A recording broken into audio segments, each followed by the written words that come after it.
Yes, or some people call it consumption tax. Because the government says that, look, you spend most of your income, as a local income earner, you spend most of your income on basic food items. You go to the mall, you buy chicken and chips, you buy food items and all that. Those items will be exempted from VAT. But they are dealing only with basic food items. And then, do you know that by 2030, you'll be paying 15% VAT? No longer 6%. No, it's 7.5 now, and then you'll be paying 15% by. Oh my good Lord! So, if you are a low-income earner, and all you could do with your money, just make sure you restrict yourself to buying basic items. If you attempt to buy a television set of 1 million naira, you'll be paying 150,000 naira as VAT on that. That means we should no longer patronize the malls. I realize that when I buy stuff, from the ordinary Chinedu and Karimo, I don't pay the tax as an ordinary Nigerian. But when I step my feet into the mall, I pay the VAT, and the VAT affects me. It makes my money go higher. And I ask the question, why am I paying this? And now you are saying that we should brace up for another, increase coming year 2030. When you don't pay VAT on those items from Chinedu and so on, it was because Chinedu is not registered with the FRS. It does not pay tax. It's in an informal sector. So when you're in informal sector, nobody comes after you. And that is why some of us have argued that, look, VAT should be reserved for the state to collect it. It's another argument entirely. Please, let's do the argument here. Okay. Let's learn. Because, sir, I want to bring up this, as an ordinary Nigerian who has a CAC certificate and I'm registered, and there is this J something, JMAB or something, and the regular FIRS, registration number that you get your tax identification number and all of those things.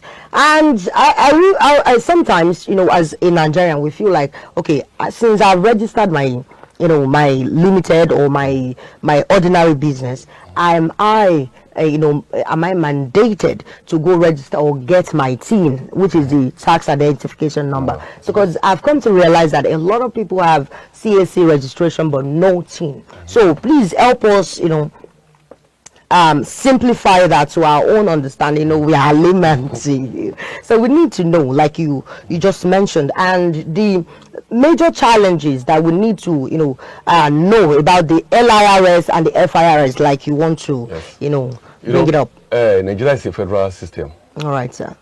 And although it's a strange federal system, in the sense that I need to understand that. I call it a strange federal system because it lacks, our system lacks the basic elements of federal system of government. Lacks the basic elements. We'll still come to that anyway.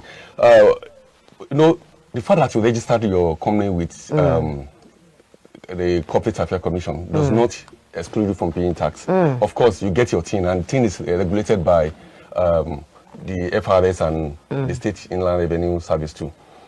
But that's another thing. But the point is that if you look at the state, no tax was exclusively reserved for the state in the 1999 Constitution. You cannot point. If I ask you now to tell me one state tax in Nigeria, you can't mention one.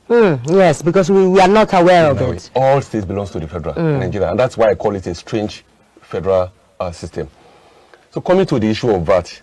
But now, sir, sorry for, now that the president says we have autonomy, bringing out to the local government, because I want you to infuse all of that into your answer. And he's saying practically that the states can also do stuff on their own payment of salary, and nursing power and their resources and all of those things.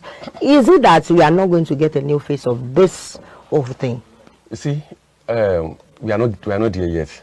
And I can tell you authoritatively that before the end of next dispensation, this law will be amended again. You see, there are critical issues that we need to look at. The critical issue is Nigeria runs a federal system of government. And in a federal system of government, it's presumed that power is shared between the federal and the state. So that each state exists as an independent state in that country. So you have an independent state within an independent country. But then in Nigeria, all the taxes belongs to the federal. The value-added tax is a federal tax. The personal income tax is a federal tax. The company's income tax is a federal tax. Now, if you look at the 1999 Constitution, there are 67 items exclusively reserved for the federal government, while the state has like 30 or 33. In those concurrently reserved for the state. There is no single taxing power. And that is the challenges. Now, we thought the federal government will make the opportunity of this law to reserve some state, some powers to the state, so that state can also what? Generate revenue on their own and do not rely on the federal government. Now, as we have today now, every state in Nigeria get their what? Get their income from the federal government. They get monthly allocation at the end of the month. So, the Nigeria for our dream is a Nigeria where the state on their own will be able to generate taxes and they manage their affairs.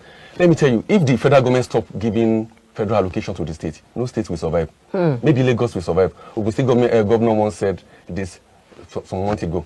So the point now is, but unfortunately, with this law now, we have some good innovations introduced under this law. But the disappointing part was that we thought the government would make this opportunity to reserve certain taxes to the state, so that we get to that fiscal federalism. We get to so that means with this tax reform, there are none, reserved for the states. Do you know of anyone? I don't know about the law. There's no any tax for the state. That is why I'm saying that it's a federal system, but it runs as a unitary system, disguising as a federal system. Because there's no single tax for the state. As Lagos, and that's why if you are talking of buying something from Shinedu, now you are going to pay consumption tax in Lagos State. You are also going to pay VAT. And VAT and consumption tax are almost all the same tax. Are you getting it? So if you buy chicken and chips from KFC, look at your receipt. You receive VAT and you also see consumption tax. Yes, it's about double taxation. So it would have been better if we leave the entire VAT in the hands of the state. But then, I've spoken to so many experts on tax. They will give you reasons why it will not work. They will give you thousands of reasons why it will not work. But they will underestimate the benefit of having VAT excluded from the laws of the Federation of Nigeria and reserved for the state. I'm looking forward to a Nigeria where the state will give loan to the federal. And how will this happen? It's when you have a vibrant state that can generate tax on their own, that can manage their affairs. The issue of tin should not even be an issue. It should be a simple thing that you should get from the state upon registering your companies and so on. So we are not here yet, and that's because now we have agencies that will do the registration for you and then tell you that you need to go to FIRS to go and get your TIN and JTAB. I want to remember JMAB or JTAB or something that it's likened to your tax identification number. That if you have that, then you can, But there are no regulations in place that says that when you do your due diligence of, registering the business, get the tax immediately, the identification number, immediately for you to start doing that your commitment as a patriotic Nigerian. But then I just hope that one day soon we all will be that patriotic Nigerian. Let's go on a short break. When we return, we'll bring you more insightful conversation from early starters. Stay tuned. Blue Lagoon Hotels, a home away from home with world-class hospitality, comfortable and affordable rooms, conference and meeting rooms for all occasions, open space and co-working area, 24-hour restaurant and bar, providing both local, international and continental cuisines, live music and entertainment on regular basis, constant power supply and watertight security in and around our premises. Blue Lagoon Hotels, situated at number 16 Tunji Adewoye Street off Afurubin Road, Ijegun, Lagos State. And for the inquiries, call 080-5668-7855 or 080-6527-3657. You can also visit us at www.bluelagoonhotels.ng. Blue Lagoon Hotels. Hospitality is our business. KG5F Security Services. We are dependable, reliable, proficient, and gallant always. KG5F Security Services, officially licensed by the Federal Republic of Nigeria. Our services include general office security, personal security, asset protection, protocol services, physical security, aviation security, loss prevention, escort protection, security patrols, and access control. We are available 24/7. KG5F Security Services also provide installation of security gadgets such as CCTV camera, alarms, special communication equipment, and so on. Gallant security personnel are needed nationwide with attractive working benefits. Contact KG5F Head Office at 45 Prince Adeyemi Street off Governors Road, Ikotu, Lagos, or our branch office 25 Yaya Baton Road, adjacent Nationwide Petrol Station, Ogba, Lagos. Call 09161514318 for inquiries. KG5F Security Services, to serve and protect.